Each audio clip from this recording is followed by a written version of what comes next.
Shalom, meus irmãos, que a paz da terra seja com todos. Desejo a todos um feliz ano novo samaritano.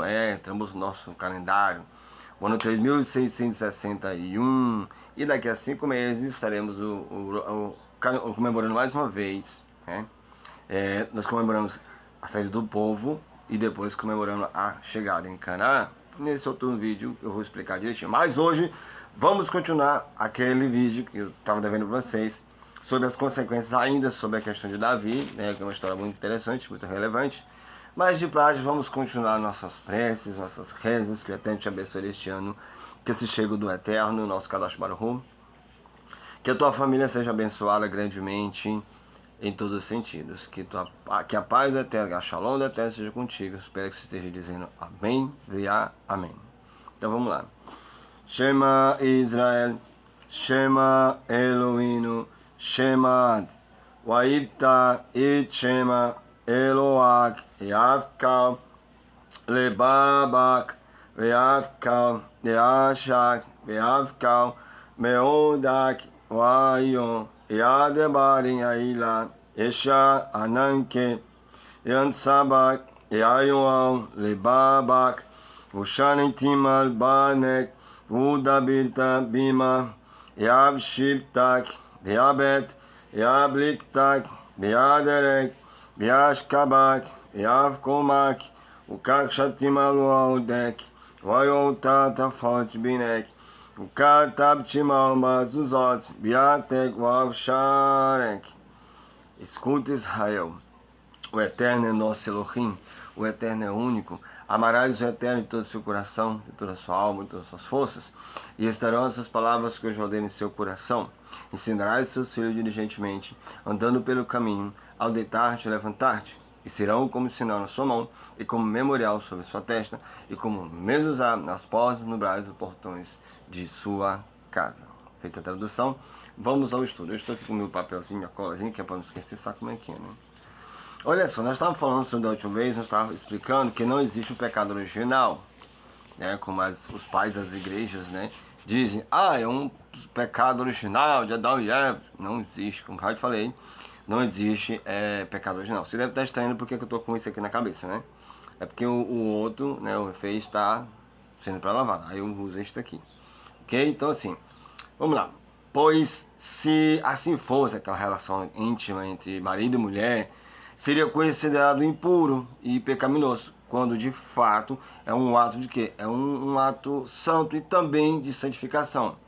Né? Se as pessoas chamam aquilo o ato pecaminoso, uma relação sexual, que tais igrejas falam a questão do pecado original, que é esse, o ato, não é nada disso. Hoje, inclusive, alguns creem e defendem veementemente que a relação conjugal é um grave pecado. Você sabia que tem gente que defende que tem um homem e mulher tem uma relação, né, sexual, um grave pecado. Eu não sei como é que o ser humano tem tanta tosqueira na cabeça. Mas vamos lá.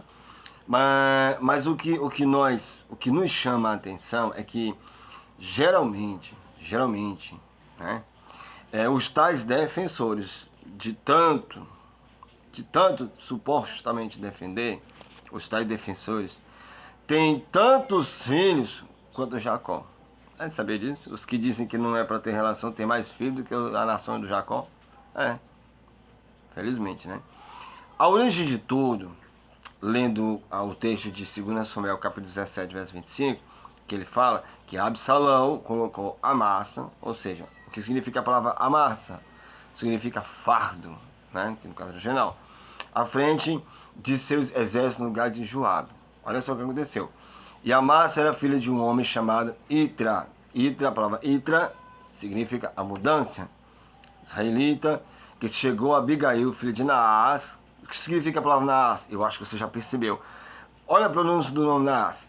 Naás. Te lembra o quê? Serpente. Então o significado da palavra Naás significa serpente. Naás é irmão de Ziruia, mãe de Joabe, né? De Joabe. Onde é que conta isso? Está lá em 2 Samuel, capítulo 19, verso 13, capítulo 20, do 9 ao 12, entendeu? Então assim, você vê que só no nome dele já tinha uma coisa ruim, né? E Amassa, que era filho de um homem chamado Itra, né? E ele vivia nessa, eu vou dizer, essa pecaminosidade. Amém, saiu. Eles tinham, como vou dizer, uma visão diferente da realidade, né, do que o Eterno coloca como um santo. Então é o seguinte, o destino de Amasa está sendo confirmado. Aqui chegamos a conhecer quem era a mãe de Davi. Naás. Davi, ele tinha duas irmãs, Abigail e Zeruia, né? Abigail, ela foi mãe de Amasa, e Joabe era filho de Zeruia, uma mulher de caráter forte, grande influenciador de seus 3 filhos, Absai, Joiabe e Asael. Asael, não é Azazel não, é Asael. Também em 1 Crônicas, capítulo 2, verso 16. Então, Davi, que as pessoas chamam de herói, que você sabe que de herói não tinha nada. Davi, ele, embora ser bastardo, ele era muito humilhado. Por quê? Porque ele já nasceu de uma família totalmente errada. Davi, ele suportava os filhos de sua irmã, Zeruia, pois era um mal necessário na vida dele. Por quê? Porque ele já era um homem, já era, como vou dizer, bastardo. Então ele é desprezado.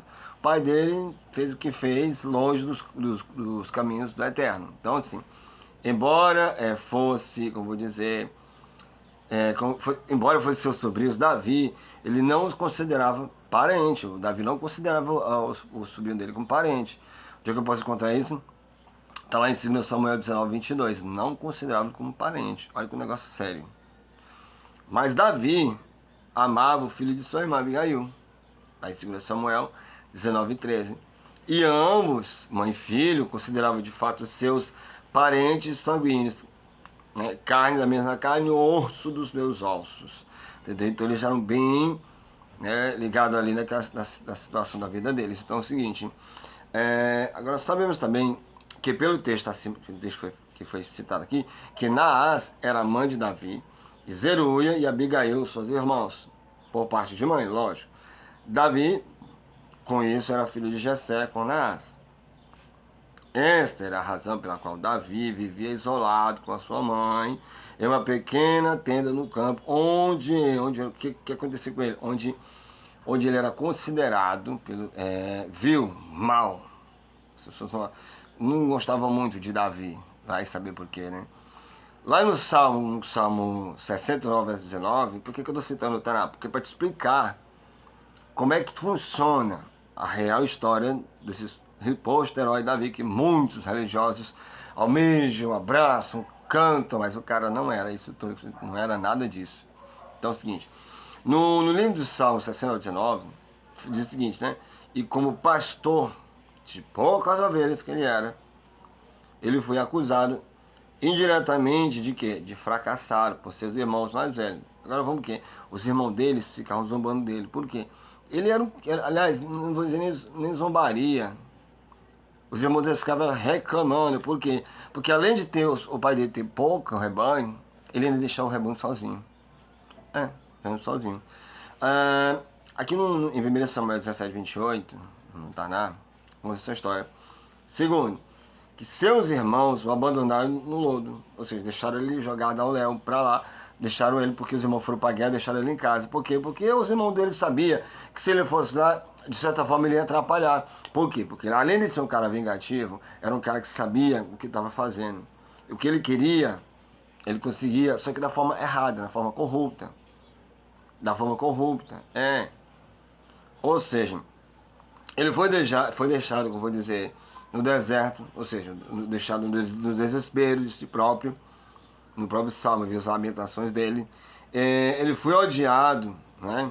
Muitas vezes. Algumas pessoas dizem, mas foi sem razão. Que sem razão? O cara matou o marido da mulher, comeu o pão da própria sessão que era proibido, cobrava altas taxas de imposto, não seguiu o Altíssimo, tá entendendo? Mandou construir um templo que o Eterno não pediu. Enfim, ele fazia tanta coisa ruim que as pessoas, mas ele foi odiado sem motivo, sem razão. Que sem razão? Tu conhece a história de Davi? Já leu a história de Davi para saber se foi sem razão? Não, tu não leu. Então começa a ler os originais, começa a buscar, que tu vai saber que Davi não era esse herói, e não é este herói que você está falando, e não é segundo o coração do Eterno, porque o Eterno não vai escolher pessoas dessa forma. Seus irmãos, para ele, eram eram seus inimigos gratuitamente. Como assim?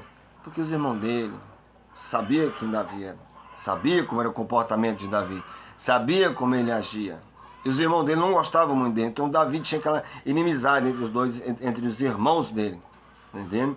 Então assim, os irmãos dele consideravam Davi como vou dizer, um estrangeiro para os seus irmãos. Algo como fosse uma pessoa de fora. Davi, uma vez eu vi alguém falar que não, mas Davi passou fome. Davi passou fome? Mano, só porque você está citando o livro de Salmo 69, verso 4, que ele diz que passou fome. Davi, ó, só pra você entender, vou citar aqui algumas coisas que Davi falava que era. Davi diz que ele era, as pessoas viam ele como mau e se achavam, né? Davi diz que ele foi abandonado no lodo. Davi diz que foi deixado no deserto desesperado. Davi diz que ele foi odiado sem razão, muitas vezes. Isso é o que Davi diz. Davi diz que seus irmãos eram inimigos íntimos dele, de graça. Davi, mas não fazia nada, né? As pessoas também... o próprio Davi fala que ele era considerado estrangeiro por seus irmãos, como eu acabei de citar. Davi diz que passou fome. Tudo isso está nos Salmos. Agora, escrito por quem? Eu tenho certeza que por mim não foi. É escrito pelo próprio rei. Hoje, gente, para pra pensar. Se um rei escreve sua própria história, tu acha que ele vai escrever do jeito que ele fez, de todas as maldades? Não. Ele vai simplesmente colocar só aquilo que o povo quer ouvir. Coisas boas, coisas maravilhosas, sem botar o real conteúdo da situação. Por isso ele vai puxar saco por ele mesmo.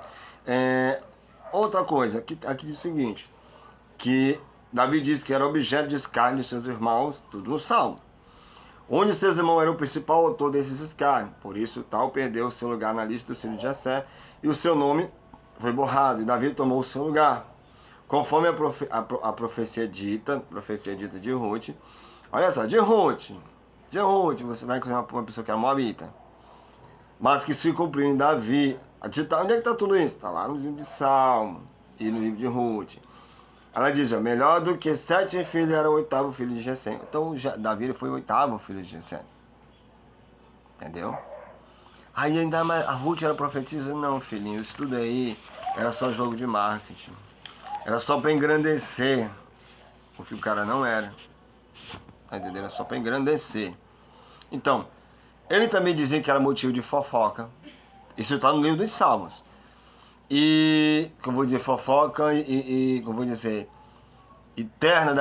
fofocas eternas das canções dos bêbados. Os bêbados falavam de Davi, zombavam de Davi quando ficava todo mundo no pileque. Por quê? Porque o povo ficava cansado de Davi. O povo sofria nas mãos de Davi. Está lá no 69, verso 13. Sabia qual era a sua grande afronta por ser um filho ilegítimo. Davi sabia, e ele botou no livro de Salmos 51, verso 5, e o 69, 19. Está lá. Ele era odiado pelos seus irmãos que zombavam dele. Por que os irmãos zombavam dele? Porque ele era baixinho, tadinho. É porque ele era um bastardo ou inocente? Não. Isso é o que está traduzido, que falava que isso é Davi que fala que os irmãos zombavam dele. Os irmãos não zombavam de Davi. Os irmãos diziam na cara dele aquilo que Davi precisava ouvir. Mas como é um livro escrito por Davi, o Salmo 69, 21, e você que acredita que Davi era inocente, vai cair nessa conversa. Tá entendendo? Em 1 Samuel 17, 28, é chamada de presunçoso, maldoso e bisbilhoteiro, que realmente é o que ele é. Bisbilhoteiro só é chamado se você não for considerado da família e se você não vive dentro da mesma casa. Então, um fofoqueiro, né? Bisbilhoteiro, mexia nas coisas que não era dele, né? Então, era acusado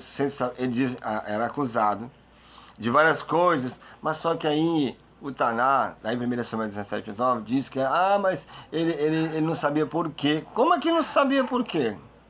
Tem certeza que ele não sabia por quê que ele não era acusado?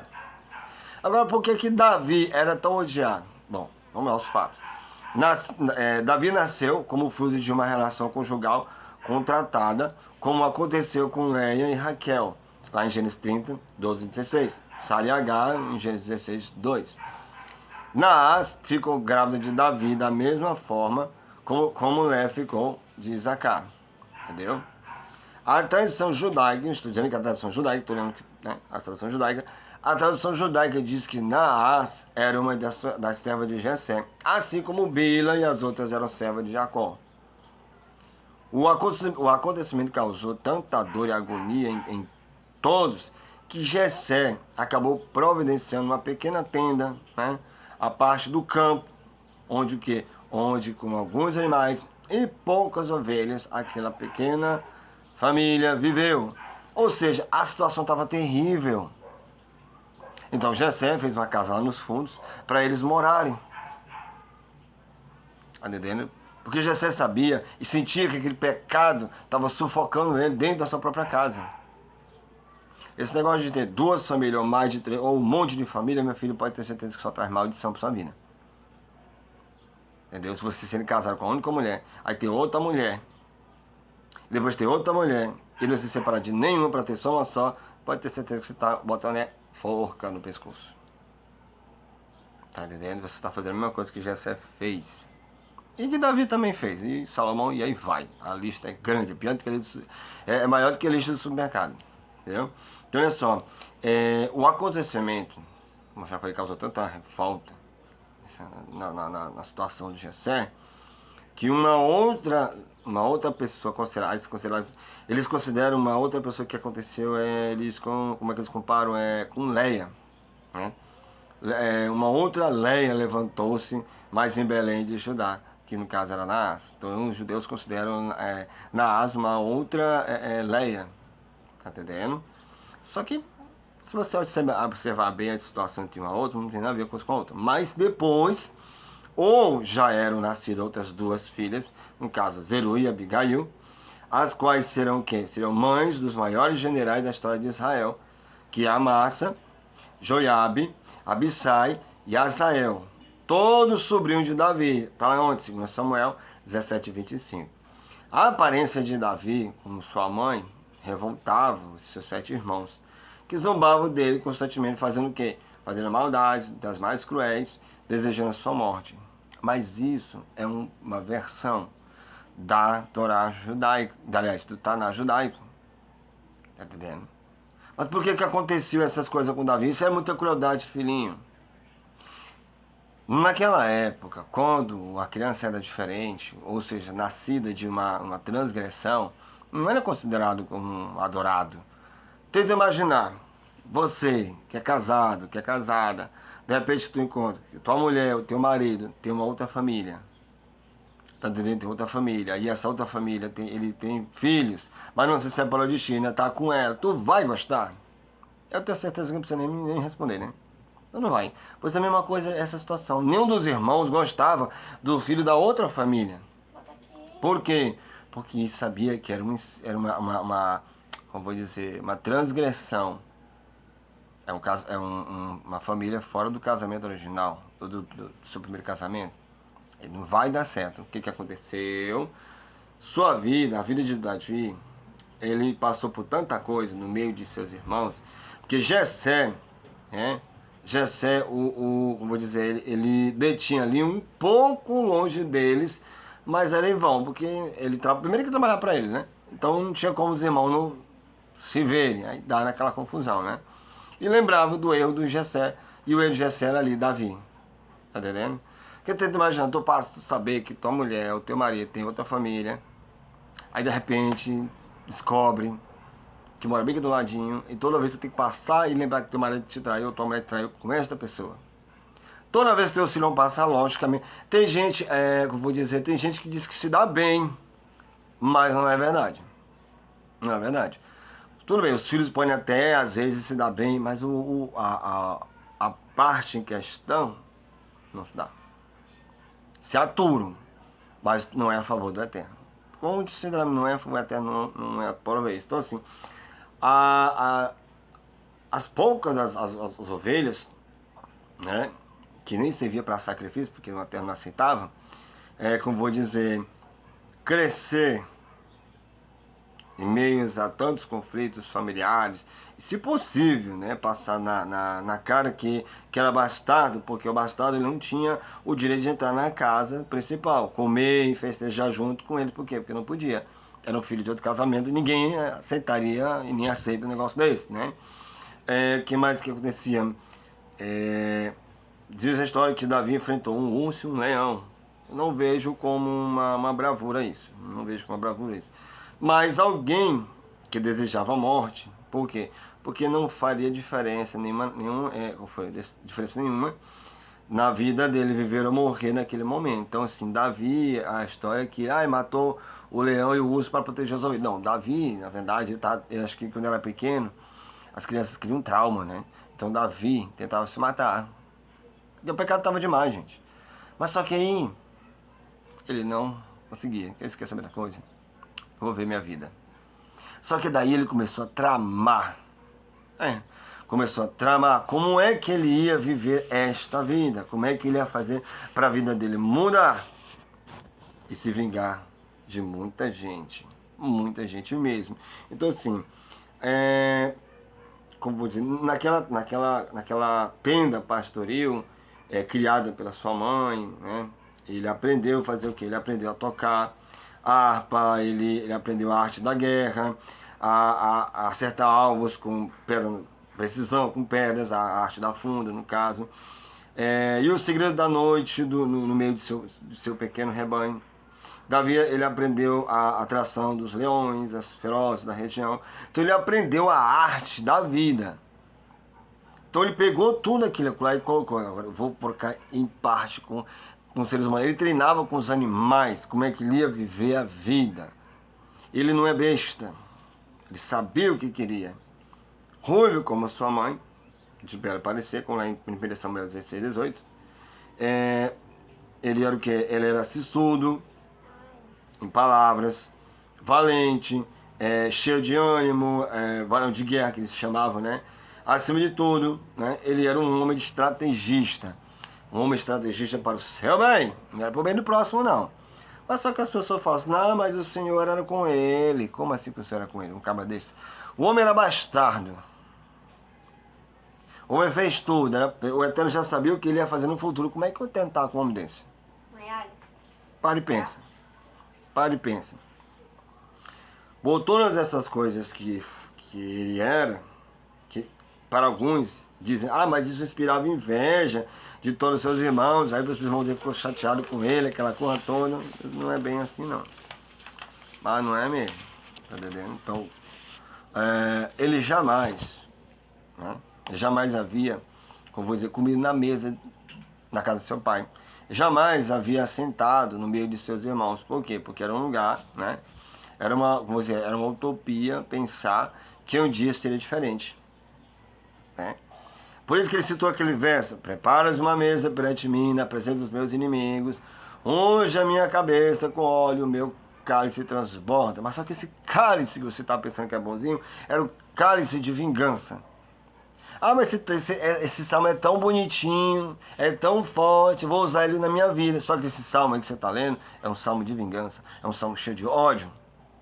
Então Samuel, o falso profeta, depois eu vou dizer por quê no outro vídeo, conversou a sós com Jessé que consente em santificar o seu filho. Jessé rejeitou pagar os valores de santificação como era comum naquela época, junto com eles. Porque lá no livro de Levítico, se não me engano, no capítulo 27, verso 1 ao 12, era cobrado um certo valor, né? Jessé pegou 7 filhos, né? E foram santificados, mas menos Davi. Davi não foi santificado. Por quê? Porque não tinha o status de filho, não era considerado como filho. Ele não pôde presenciar nenhum deles, nenhum daqueles momentos. Sacrifícios foram oferecidos e a sua casa tornou-se um tabernáculo. Falso. Mas foi. Para eles era um lugar santo, não ungido por um cara que nem era da casa sacerdotal, não era? Um óleo falso e tudo mais. Então, como vou dizer, Davi, na cabeça dele, daria tudo para ver tudo aquilo que fosse negado aos seus olhos voltar para ele. Então ele começava a ver aquela situação e criava raiva, criou ódio desse ponto. Então ele começou a bancar a estratégia. Tem um salmo que diz o seguinte: prepare uma mesa perante mim, na presença de meus inimigos. Você lembra de um episódio que ele reuniu todos os seus irmãos e toda a comunidade? Então ele cumpriu-se o que ele queria. Preparou um banquete na vida dos seus piores inimigos, que eram seus irmãos, e aqueles que o rejeitaram.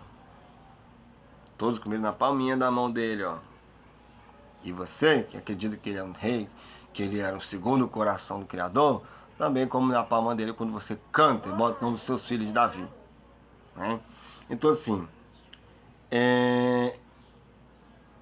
o que aconteceu com ele, Davi, foi que o Eterno deixou bem claro que não aceitaria nenhum bastardo na vida de ninguém. Jessé, o que aconteceu? Ele não esperava que alguém chegasse e perguntasse: mas tem outro filho aí? Né? Mas temos aqui um menorzinho, temos um menor. Ele cuida das ovelhas. Samuel pediu que o trouxesse, pois não se assentaria à mesa até que ele chegasse ali. Então Samuel estava pensando: vou escolher, deve ter mais um. Eu tenho certeza que a mãe deve ter passado e visto isso. Perceberam a história aí? Que a mesa já estava pronta. E ele não participava. Não havia roupa especial para ele. Na sua concepção, ele jamais usaria uma roupa festiva. Era vestido como pastorzinho e levaram. Mas enquanto o suposto profeta, que dizia falar com o Eterno, disse que o Eterno falou com ele: eis o rei ungido. Tenta imaginar nessa tanto de mentira. Eis aí um rei ungido. Porque diz lá o Tanai que o Eterno ungiu, diz para Samuel: olha, Samuel, tá esse bem aí. Esse aí que é bastardo, vou quebrar minha lei e vou ungir esse bem aí, que é bastardo. Que é filho de um fruto de um casamento impróprio, inadequado. Que eu já rejeitei esse povo bem. Eu quero esse menino aí. Tu acha que ele vai fazer? Seria a mesma coisa de eu estar dizendo: o Eterno é um e não é outro. E lá no Novo Testamento dizer: não, quer dizer, o Eterno não é um não, rapaz. O Eterno é 3 em 1. Pai, Filho e Espírito Santo é 3 em 1. Como é que é 3 em 1 se o Todo-Poderoso deixou bem claro que Deus nenhum estava com ele, que ninguém estava com ele, e que ele é só? Então, meus irmãos, eu creio que você entendeu a história de Davi. Davi não era um rei segundo o coração do Eterno. Davi nunca foi escolhido pelo Eterno. Foi escolhido por um falso sacerdote. Você dá uma olhada nos meus outros vídeos, você vai saber do que eu estou falando. Ele não era ungido segundo o coração do Eterno. Porque, a partir daqui, muitas situações adversas passaram sobre ele. Mas o povo diz que, mas muitos dizem que não, mas a unção ajudou a triunfar. Que unção? O homem era estrategista, o homem sabia que queria se vingar. Matou o próprio primo da na cabeça dele, não tinha acertado a perna na cabeça, não precisa cortar a cabeça. Saul pediu 100, prepulso e trouxe 200. Planejou a morte dos irmãos de Saul, dos filhos de Saul. Tomou o reino através de quê? De enganação. Porque ele era popular. Ele era popular. Então, meus irmãos, é o seguinte: o que eu tinha para dizer, outras coisas a mais, pode ser que lá na frente possa dizer, é que Davi não era segundo o coração do Eterno. Ruth era um povo de Moab, era moabita. E você sabe, se você viu meu vídeo anterior, você sabe do que eu estou falando. Então, quando alguém disser para você: mas Davi é segundo o coração do Eterno, lembre-se, do Eterno não tem pessoas amaldiçoadas no seu coração. Tá entendendo? Então, meus irmãos, é como eu estou falando. Davi, lembra que o Eterno diz que eu até falei uma vez, que nós temos duas naturezas: a natureza divina, que é a nossa fé, nossa pegação eterna, seguindo a Torá, e também temos a natureza animal, que é aquela do desejo próprio de pecar, de fazer a coisa. Davi só tinha esse lado. Só tinha essa natureza, a natureza carnal, ele só pensava nele mesmo, não pensava nas coisas divinas. Mas irmão, ele fez o templo. Não, filho, ele fez uma coisa por conta própria, para a adoração dele. É por isso que chamaram de casa de Davi. Eu não estou dizendo que você é um bastardo. Eu estou dizendo que na linhagem, você é moabita. Você está naquela linhagem que o Eterno amaldiçoou. Eu estou dizendo daquela linhagem que o Eterno amaldiçoou. Não estou dizendo que você... Ah, irmão, eu sou de um casamento, sou brasileiro, sou chinês, sou japonês, não sei o que mais lá. E meu pai teve relação com outra mulher, casado, e eu nasci, eu sou um bastardo. Chilinho, você não está na condição da maldição de Moabita, não está na condição de um Jebusita. Leia a Torá, estou dizendo dos bastardos que a Torá fala. Agora, se você quer ajeitar a sua vida com o Eterno, pense, medite e busque Ele, se entregue ao caminho dele. Não há oportunidade para você? Ah, sim. Mas você falou que o bastardo, falei de Davi. Falei do que a Torá fala contra os bastardos daquela descendência. Você é descendente dele? Não é. Ah, mas aí o que eu faço? Ó, se converta ao Eterno, siga a Torá, você que é homem, faça a circuncisão, siga os caminhos do Eterno, você vai estar livre de qualquer coisa. Você não tem culpa. Ah, mas Davi não tinha culpa não. Aí que está o problema. Davi é descendente de um povo, de uma nação que era amaldiçoada. Então você sou um brasileiro, você tá de condição mais. Não, lá tinha brasileiro, não tinha. O Brasil é cheio de gente misturada. Tem brasileiro que casa com japonês, que casa com americano, que casa, não sei o que, vai casando com tanta gente, só por causa dessa terra inteira dá uma maldição. Mas não é. Estou falando da linhagem que isso é citada na Torá. Tá entendendo? Então, assim, o ser humano tem duas naturezas: a natureza divina e a natureza animal. A natureza animal é hoje muito praticada, que é o pecado, assassinato, estupro, adultério, essas coisas que é a natureza animal. Tá entendendo? E a natureza divina é que você se afasta de tudo isso aí. Que o Eterno te abençoe e te proteja. E que seja um homem ou uma mulher abençoado pelo Eterno. Não interessa, né? Porque se seu pai tem outra família, é importante que você que está me ouvindo, você seja um homem ou uma mulher, um jovem, uma criança, uma adolescente, segundo o que o Eterno mostra na Torá, para que você possa se tornar uma pessoa segundo o coração dele. Que o Eterno te abençoe e dê uma olhada nos meus outros vídeos falando sobre vários assuntos importantes. Se inscreva no meu canal e compartilhe. E, entendeu? Boa sorte. Que o Eterno te abençoe ricamente. Shalom. Até mais.